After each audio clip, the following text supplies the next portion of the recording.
regresamos, como saben, esta noche de nuevo una invitada de lujo, la licenciada Joanny Baloy, especialista en tinnitus, en la acúfenos, y que estaba aquí para, pues, precisamente enseñarnos un poquito más y ayudarles a ustedes que puedan tener ese problema, o si conocen de alguien que está sufriendo de ese problema, pues saben que existe una solución. Joanny, hemos estado hablando un poco de qué es el acúfeno y de cuáles son las causas, ¿no? Y las consecuencias para la persona y los familiares. Pero, ¿qué podemos hacer para identificarlo? ¿Existen unos estudios que se puede hacer el paciente? Cuéntanos un poquito. Sí. Existen algunos estudios el cual va a medir lo que es la intensidad y la frecuencia del acúfeno del paciente. A ese estudio se le llama acufenometría subjetiva. Hacemos tanto la acufenometría subjetiva como objetiva. ¿Cuál sería la diferencia para los telespectadores que entiendan un poquito? Sí, la diferencia es que la acufenometría subjetiva, nosotros, el individuo tiene que identificar un sonido el cual sea muy parecido al acúfeno que está percibiendo. Ya en este caso buscaríamos lo que es la intensidad y la frecuencia del acúfeno del paciente. La acufenometría objetiva no es más que cuando nosotros grabamos el acúfeno del paciente, que podemos hacerlo, Cristina, anteriormente no lo hacíamos, para nosotros poder mostrar tanto al paciente como a los familiares de que existe un problema real en el individuo, de que sí lo está percibiendo y que no es algo inventado por él.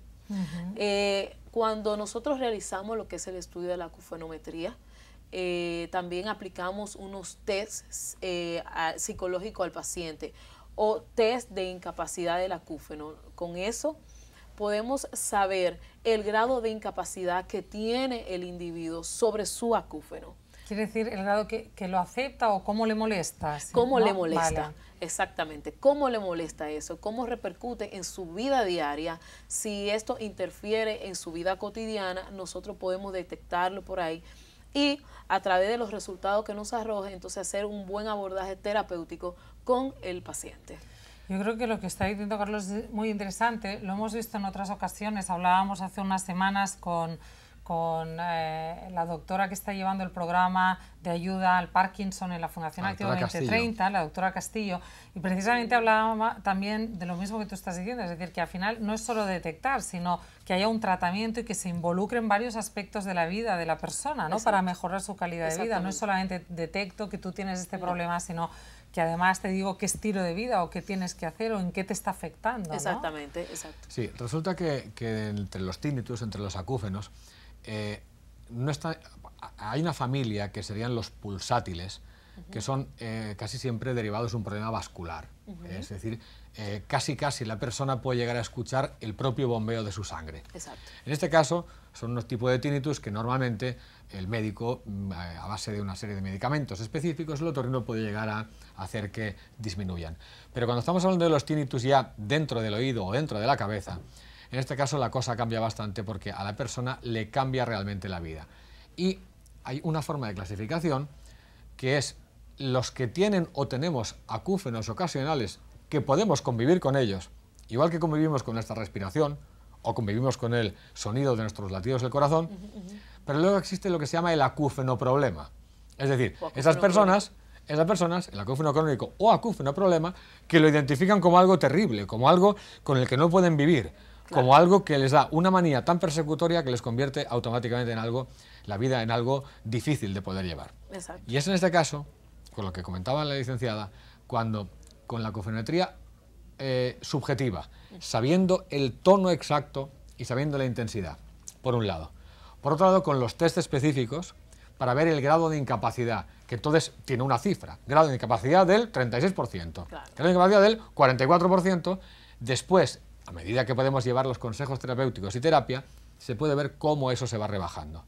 Pero la gran novedad está en la acufenometría objetiva, que eso es la novedad, porque yo he presenciado, créanme, he presenciado parejas que llegaban en el que la persona decía, yo tengo un pito, tengo un zumbido, no puedo ir con él, y su pareja decía, el que no se entera, que en el momento de grabarlo y mostrarlo, el paciente le dice, ¿lo ves como no estoy loco? ¿Lo ves como no estoy loco? ¿Te das cuenta? Y eso, de cara a la persona, Joanny, hemos visto cómo a veces les suponía de verdad una emoción enorme, porque decían, por fin vemos dónde está y cómo es el tema. Se podía grabar incluso en un DVD, ¿verdad? Sí, un DVD. Que después esto sirve para que el médico, el otorrino, también pueda colaborar, en este caso, con el audiólogo y el terapeuta sobre el proceso a seguir. ¿Es muy largo el proceso de la acufenometría subjetiva y los test, Joanny? No bueno, se demora prácticamente 1 hora para uno realizar lo que es la acufenometría subjetiva, la objetiva y aplicación de los diferentes tests. Ajá. ¿Y a todo el mundo se le puede grabar? No a todo el mundo. Por ejemplo, los acúfenos que son continuos, tenemos más facilidad de poder grabar el acúfeno del paciente. Ajá. Los que son ocasionales, difícilmente, porque hay que provocarlo. Antes de nosotros, y excúsame que vuelvo un poquito hacia atrás, antes de nosotros grabar lo que es el sonido del paciente, nosotros tenemos que aplicar lo que son algunas maniobras sonoactivas para nosotros provocar el tinnitus del paciente. Si nosotros obtenemos una modificación en el acúfeno del sujeto, pues entonces estamos al momento de grabarlo inmediatamente. Pero si no hay ninguna modificación de que suba o baje o hay alguna variación, pues entonces tenemos que posponer la grabación del acúfeno del paciente para otro día hasta lograr esto. Entonces, una vez ahí, podemos sí grabar con confianza lo que es el acúfeno. Ahora bien, los acúfenos que son ocasionales difícilmente se graben. Claro. ¿Ok? Por lo tanto, debe de ser continuo para nosotros detectar el acúfeno del paciente. A este respecto, es bueno poder explicar a nuestros oyentes que la clase médica y la Vox Populi dice que es imposible poder grabar un acúfeno. Y aquí, tanto un servidor como Joanny Valois, tenemos centenares de casos grabados en los que el acúfeno hay gente que le suena como el de una planta eléctrica, ¿verdad, Joanny? Planta eléctrica, o bien un grillo, que es una de las cosas más habituales. Sí, o el ruido de viento, ¿verdad? También. O lluvia. Por ejemplo, el mío es un sonido de lluvia. Fíjate, constantemente. Ahí está, sí. Ahí está. Y entonces, lo bueno es que la gente debe empezar a darse cuenta que esto es posible rebajarlo, es posible disminuirlo bastante, en algunas ocasiones es posible hasta eliminarlo. Y son pocos los casos los que acaban solamente manteniéndose igual si siguen los consejos terapéuticos, que después de la otra pausa, ¿verdad? Vamos a pedir a la licenciada que nos facilite. Sí. ¿De acuerdo? Claro. Pues, como decía Carlos, si quieren, hacemos una mini pausa, regresamos con lo más importante de la noche, los consejos, qué podemos hacer para mejorar nuestro tinnitus.